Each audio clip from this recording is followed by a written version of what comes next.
Welcome to our KPC Daily Devotional. Let's begin by reading from Psalm 104. We'll begin at verse 10. You make springs gush forth in the valleys. They flow between the hills, giving drink to every wild animal. The wild asses quench their thirst. By the streams the birds of the air have their habitation.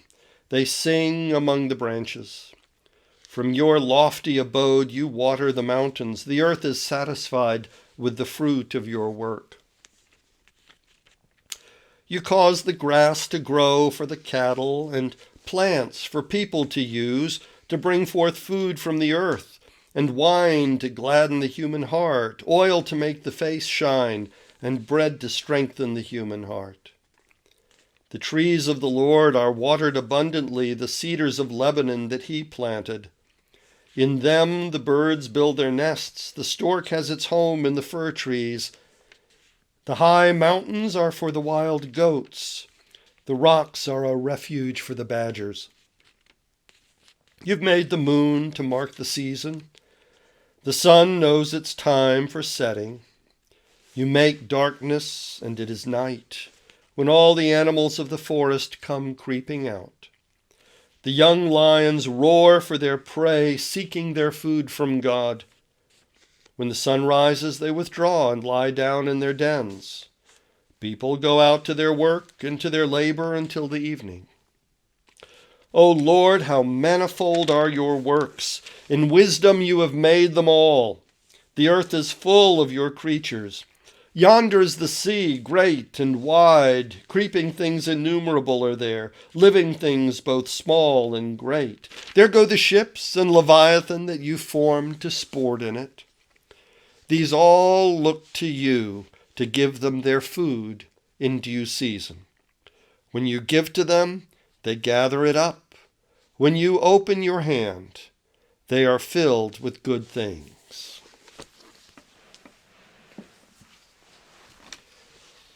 Today's devotional is entitled, Placing Orders. A squirrel stands at the kitchen window. On all fours, head slightly raised, he peers in searchingly. Gray from a distance, from perhaps only 3 or 4 feet away, his fur appears a lovely brindle. His tail twitches. Wide-eyed, he peers to the right and to the left. Then he stands up on his hind legs, paws against the glass. He gazes intently and purposefully at me. No, he does not want to come in. Once he has achieved direct eye contact, he turns away, twitches his tail, and hops off satisfied. I'll see him again in a few minutes, waiting on a tree limb for me to appear outside. He has come looking for me to let me know the bird feeder is empty again. He's placing his order at the drive-through window.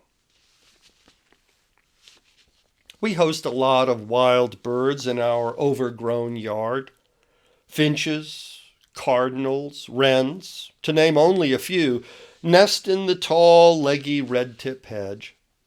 We keep 4 or 5 feeders filled all the time, make the rounds with a gallon can full of mixed seeds every day. But we can't be sure how much the birds actually get. The squirrels stuff their fat little cheeks full as fast as they can, again and again. I like squirrels, and I don't begrudge them, but they sure go through a lot of seed. I don't know how little furry critters with a brain the size of a pea can figure out that this big, ill-smelling brute is the willing benefactor of food. That he hangs out on the other side of a certain window, whatever that is, and that he will respond to eye contact. They should have a natural instinct to avoid large carnivores, but somehow They know I will not harm them, that they're safe, that I wish them well. What we call domestication is in many ways simply an agreed-upon symbiosis. Animals will naturally forage for food on their own without expecting any collaboration from other species. But I know that if I would like a large, sustainable population of healthy animals, the available foodstuffs will have to be supplemented. And I'm willing to do that. Watching me fill the feeders from time to time, the birds and squirrels have somehow made the connection between me and the availability of food. By theological analogy, my willingness to fill the feeders every day is providence. Their readiness, however cautious, to come tell me when the feeders need to be filled again, that is prayer. The amazing thing is that a small-brained squirrel can understand providence and prayer, while humans without a normal frontal lobe often cannot. The psalmist celebrates the provision of God. First, from the fruits of the earth. You cause the grass to grow for the cattle and plants for people to use. Bring forth food from the earth, wine to gladden the human heart, oil to make the face shine, and bread to strengthen the human heart. Then God provides the necessities of life for the beasts. Countless creatures fill the earth, and these all look to you to give them their food in due season. When you give to them, they gather it up. When you open your hand, they're filled with good things. The psalmist especially mentions how the young lions roar, seeking their food from God. And I sort of picture them like great squirrels standing at the kitchen window of heaven to make eye contact with the Almighty. Nothing is guaranteed in this life. How often do foolproof crops and breeding fail?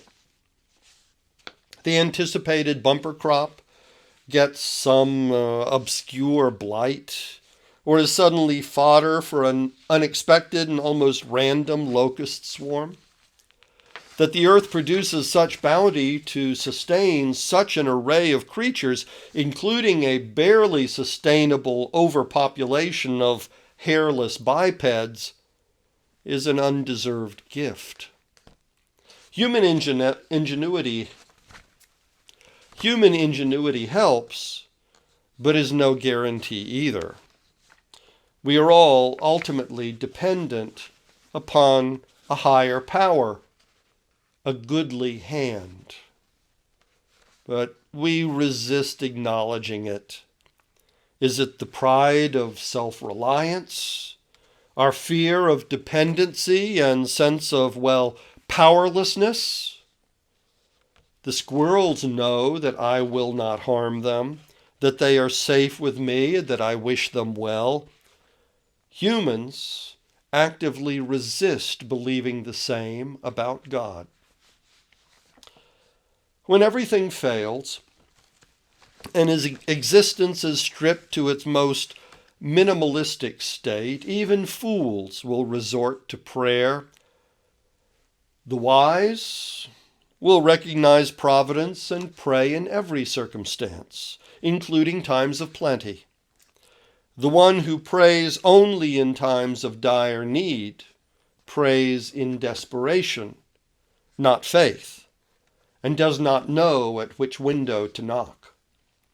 The one who's made a habit of regular prayer at all times well knows the direct connection between prayer and providence, knows which window to stand at and which eyes to search for, because he or she has seen them before and often.